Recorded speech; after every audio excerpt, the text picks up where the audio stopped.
ইসলামকে নিয়ে যারা অবমাননা করেন তাদের উদ্দেশ্যে আমি ছোট্ট করে এইটুকুই বলতে চাই, ইসলাম ছিল, ইসলাম আছে, ইসলাম থাকবে।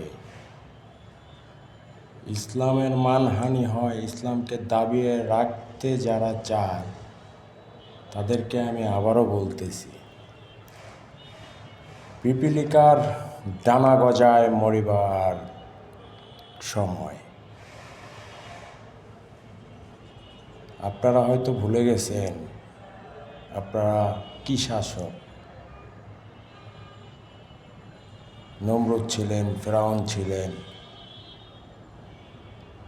তারা দুনিয়া শাসন করেছে, কিন্তু ইসলামের অবমাননা করার কারণে, বেয়াদবি করার কারণে আল্লাহ তাকে ধ্বংস করে দিয়েছে। প্রত্যেকটা যুবকদেরকে বলতে চাই, আর পিছনে ফিরে তাকার সময় নাই। যদি মুসলমান হও, এক আল্লাহর যদি অনুসারী হও, নীতির দরজায় দাঁড়াও, নীতিবান হও, সত্য হও। দুনিয়ায় অবহেলিত, লাঞ্ছিত, প্রাপ্ত প্রচুর মানুষ আছে। ক্ষমতা তাদের ভালো করার জন্যই কাজে লাগাইতে হবে। ক্ষমতা তোমার কাছে আছে, সেটা যদি তুমি মুসলমান হও, কোরআনের বিধান মেনে যদি তোমার চলা হয়, তাহলে দেশের মানুষ ভালো থাকলেই তোমাদেরকে রাখবে। তোমরা থেকে যাও। একজন দুর্নীতিবাজ ছিলেন, তাদের মতো করতে হবে, তাদের মতো খাইতে হবে, বানাইতে হবে, এগুলো ভুলে যাও। কিছুদিনেরই তো দুনিয়া, ফিরে আসতে হবে, মরতে হবে। ভাইরে, গরিবের হক নষ্ট কইরা প্রাচুর্য বানাইলা, সম্পদ করলা, তুমি মরে গেলে এগুলো সব পড়ে থাকবে। কিন্তু ওই অভিশাপ যাদের কাছ থেকে ছিনিয়ে নিছো, সেই অভিশাপ তোমার সাথে যাবে। আর সবচেয়ে বড় কথা হচ্ছে, বীরের মতো বাঁচতে হবে। অন্যায় করা যাবে না, অন্যায়কে প্রশ্রয় দেওয়া যাবে না, জুলুমকারীকে আঘাতে দেওয়া যাবে না, নিজে জুলুমকারী হওয়া যাবে না। মনে রাখবা, টাকা দিয়ে সব কিছু কিনতে পারা যায়, কিন্তু ঈমান কিনতে পারা যায় না।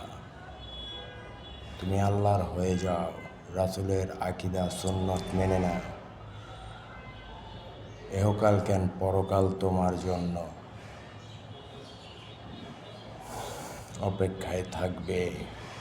যুবক যারা ইসলাম প্রচার করে, মানুষ ভুল ত্রুটি হবে, যারা ইসলাম প্রচার করে, আইনজীবীদেরকে বলতে চাই, রিস্কাওয়ালাদেরকে বলতে চাই, টোটাল বাংলাদেশের মানুষদেরকেই বলতে চাই, আমরা মুসলিম, আইন মানব আল্লাহর, সংবিধান মানব আল্লাহর।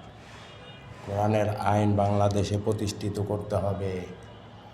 বাংলাদেশে কোরআনের আইন প্রতিষ্ঠিত হলে বাংলাদেশের দেখা দেখি সারা বিশ্বে যতগুলো মুসলমান কান্ট্রি আছে, সব কান্ট্রিতেই এরকম ইসলাম বিজয় করার জন্য শত শত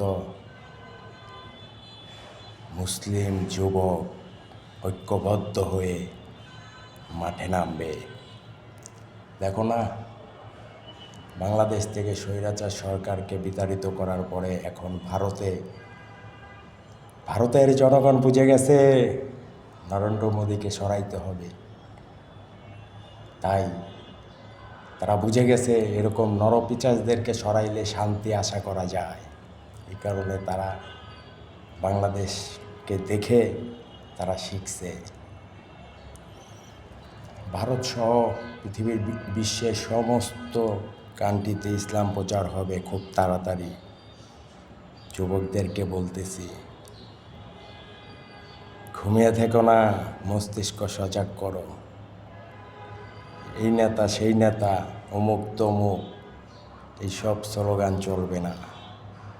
মুসলমান হিসাবে স্লোগান থাকবে নারায়ে তাকবীর, আল্লাহু আকবার।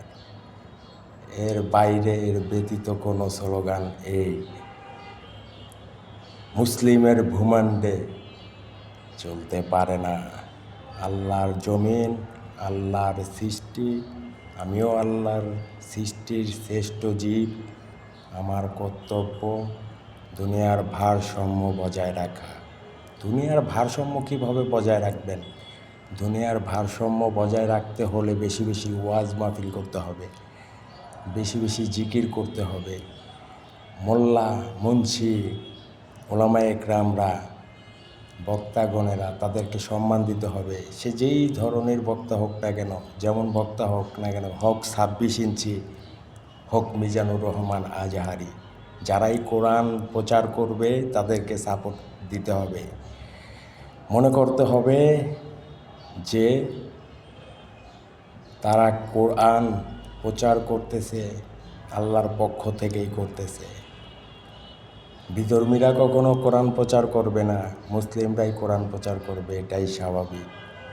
তো যারা কোরআন প্রচার করে তারা যদি 26 ইঞ্চি হয়, কিংবা মিজানুর রহমান আজহারি হয়, কিংবা হুজুর দেলোয়ার হোসেন সাইদি হয়, আমাদের উচিত তাদের পাশে দাঁড়ানো, তাদেরকে শক্তি দেওয়া, একতার শক্তি, ইসলাম প্রতিষ্ঠিত করার শক্তি। তাদের পাশে এমনভাবে ঢাল হয়ে দাঁড়াতে হবে, কোনো মৌলবাদী, কোনো শাসক, কোনো ক্ষমতা গোলাবারুদ তাদের মোকাবেলা করতে না পারে। তাদেরকে মারার আগে আমরা প্রত্যেক জেলার থেকে 50 লাখ কোটি মানুষ দাঁড়িয়ে যাব। আসো, যারা এই বাংলাদেশের ইসলাম প্রচার করার রাস্তায় বাধা দিতে আসবে, পুরা বাংলাদেশের মানুষ রক্ত দিয়ে, জান দিয়ে, মান দিয়ে তাদের মোকাবেলা করবে।